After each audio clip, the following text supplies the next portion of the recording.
that the rich auntie is an excuse for a woman that is not ready for responsibility or commitment. I think the reason why men like this are unhappy with the idea of the rich auntie vibe is because you are embracing something that they used to use against you as an insult.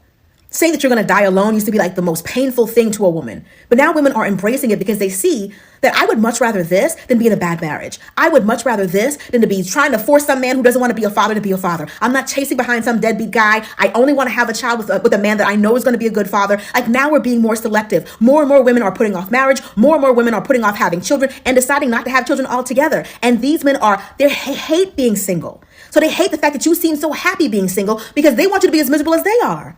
But less and less women are settling, and that is a good thing. Not to them, though, because you settling is how they get their kids and how they get married. Imagine if I listen what I hate, I gotta say. I never give a broke bitch any time of day. You ugly when you jealous, bitch. Look at that face. I'm hot right now when you're not, okay? You big mad, or you big mad. Got a big bag, popping big tags. All white Rover, yeah, with that. Are we ready? Are the graphics up? Do we agree with the thumbnail? Let's get it. What's going on, everyone? This is Star. Welcome to the channel and happy Friday. How was your week? My week was great. Nobody bothered me, but never mind that. Let's get into the main topic. The main topic, are men only looking for looks when it comes to dating? You know, men, black men specifically, they enjoy taking jabs at women for their weight. But hold on, because most of you are not GQ models. Some of you all are eating double fried chicken wings and washing it down with a glass of Hennessy. Some of y'all got a love affair with Chips Ahoy. Are they still in existence? Because I don't even eat the shit. Anyway, and the men are always screaming, oh, you guys are going to die alone. You do understand that you've created a mantra for yourself and you're speaking that into your own existence, right? You do get that, right? If you get tired walking up the steps in your own home, you can't talk about nobody. I've seen men built like women, full hips, titties, and a pear-shaped ass. I wish I was kidding. If a man and a woman is in a bedroom, it shouldn't be two set of titties in the bedroom. I'm just saying. Let's be honest. Some men need to push away from the dinner table. Okay? Let's be honest. There are men out here looking for a good nurse. You know, they want free services because they know they've been neglecting their health. I have a relative that's in the nursing field. And like a year and a half ago, she told me the story of how a white woman rolled her husband into the emergency room. And she looked at my cousin and said, oh, I can't do this anymore. And she ran to her car and sped out the parking lot. She didn't leave an ID in that man's pocket. She didn't even leave a list of relatives that my cousin can contact. Can you imagine putting your sick spouse in a wheelchair, rolling them into the emergency room, and saying, hey, I can't do this shit no more. You take care of them. And then run out the hospital and start a brand new life with somebody else like your spouse never existed? It's a cold world out here. You better get your mink coat and bundle up. That's why I always laugh when people say the main thing they need in somebody is looks. They got to do more than look good. Because if you're just getting with somebody that looks good, yeah, what's going to happen when your ass gets sick? What, they going to throw you in a nursing home? Or have the experience that my cousin saw, rolling your ass into the ER and leaving you there? This is real life. It happens every day. And it needs to be talked about more. But right now, we got to move on. Now let's talk about Chef Wavy. We spoke about him before. I think it was 2 weeks ago, if I'm not mistaken. He became popular on TikTok for his oxtail pasta dish. I love oxtails. I like to sear my oxtails and then I like to put them in the crock pot and have it with the beef stock and the vegetables and the potatoes. So good. Anyway, Chef Way retired from the district attorney's office in Harris County, and that's located in Texas. Now let's be honest. They told him to step down. They said, listen, we don't want to fire you. Why don't you go ahead and step down? Listen, the man became a distraction. They could not have it where this man steps into the courtroom, and I said this in my other video. He steps into the courtroom and people pointing at him saying, that's the man from the news. They don't have time for that. He had no choice but to resign. But the biggest blow hasn't hit him yet. When that Asian wife says, I want a divorce, that's when it's going to get real. Because one thing about an Asian woman, she about her money. And it's so sad that you lose your career because you hate your own people. Hey, you reap what you sow. If you putting a lot of bullshit out in the world, guess what you're going to get back? A bunch of bullshit. Anyway, let's move on. Now let's talk about the rich auntie, because black men, they don't like the rich auntie, because according to them, the rich auntie is a woman that doesn't accept responsibility and commitment. But wait a minute, if the rich auntie is going to work every day, isn't that a responsibility? If she's paying her bills by herself, isn't that a responsibility? If she has her own business, isn't that responsibility? You know, these men, they are just mad. You see, the black men want all the black women to be committed to men making only $40,000 because they say that's all we can get, but that's untrue. And it all depends on where you live. Now, if I was stuck somewhere in the Midwest, yeah, that would probably make sense. But if you're living somewhere like me in a tropical area where you're constantly running into millionaires, constantly running into celebrities, and the men get a high on getting to the bag, it doesn't apply to me or any of the women that live in my area. But let's keep it all the way real, because you don't even have to live in a great area anymore because we have social media. Every day, women are meeting successful men on the internet. It happens every day. I've had successful entrepreneurs reach out to me and men from the industry.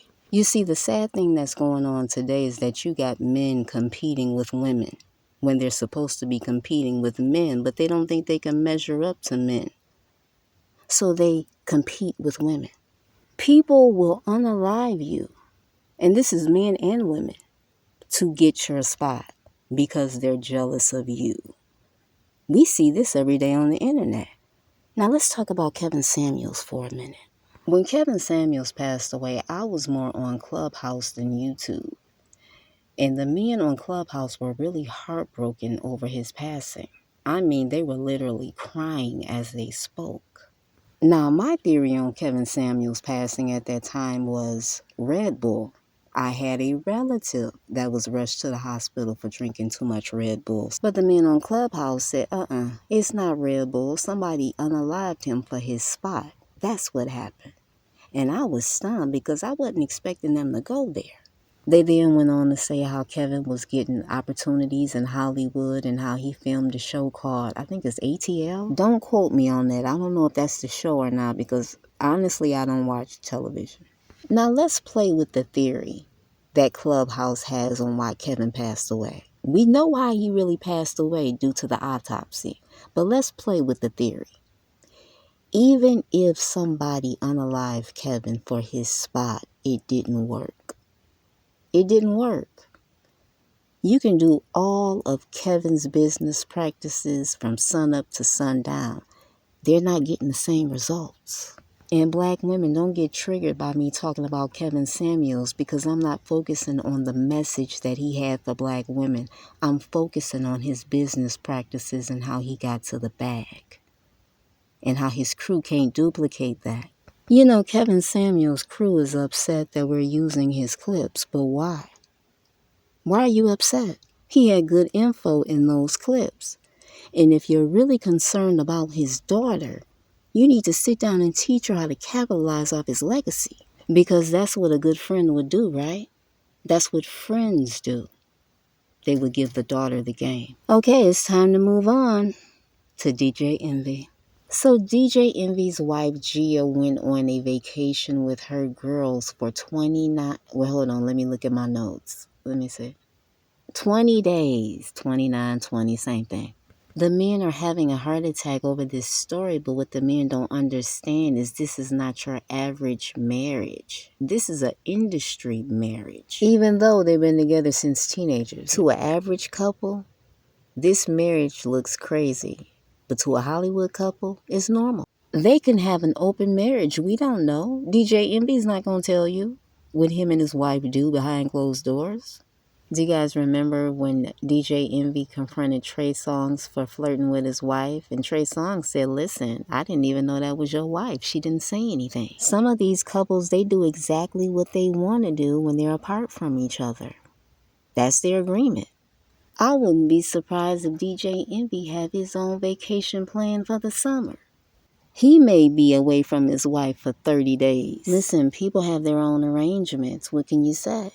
Since he cheated on her, I guess he's given her the green light to do whatever she wants. Now let's talk about something before I get out of here. Let's talk about the 5 cops that unalived a young black man in Tennessee. When I first heard this story, I assumed it was white cops, but to my surprise, it was 5 black men. Now you can't tell me that black men don't have self-hate. You do that to your own people? You do that to a young black man with a future? That self-hate is on another level. When that story broke, my male relative called me to talk about that story with me because we talk a lot about what's going on in the black community. And although we don't agree on everything, we do make it a point to respect each other's opinion. Okay? But my relative told me after watching that young man get beat to death, he said, you know what? I now get why you do videos. I now understand why you're so concerned about black men and black women. And that's all I wanted him to see. It's definitely a sickness that's going on in our community. You got to be careful with this YouTube. Because if you say some things that people don't like, they will do everything they can to try to find out where you live. And you're welcome to come through. Light your ass up like the 4th of July. Fireworks, baby. Let's do it. People don't like when you tell the truth. They'd rather hear a lie than the truth. And it is so sad. But I'm going to keep giving the truth. Now let's get back to Tyre Nichols. I had to put his picture on the screen. I was watching the interview with the mother. And she was sitting with the lawyer, and according to the lawyer, as the cops beat this man, Tyre, he called out for his mother 3 times, and they didn't care. Where was the brotherhood? Tell me something. These 5 men on the screen, are these high-value men? Talk to me now. Are they high value? You can't scream high value when you unalive your own people. You anything but high value, are you not? This shit is beyond disgusting. I have nothing else to say. Pack it up, we done. I'm Star. Thank you so much for coming to the channel. I hope you guys have an amazing weekend and a safe weekend. You guys take care. Good night. What did I try to tell you about these black men? I tried to tell you not only do they not like black women, but they don't even like each other.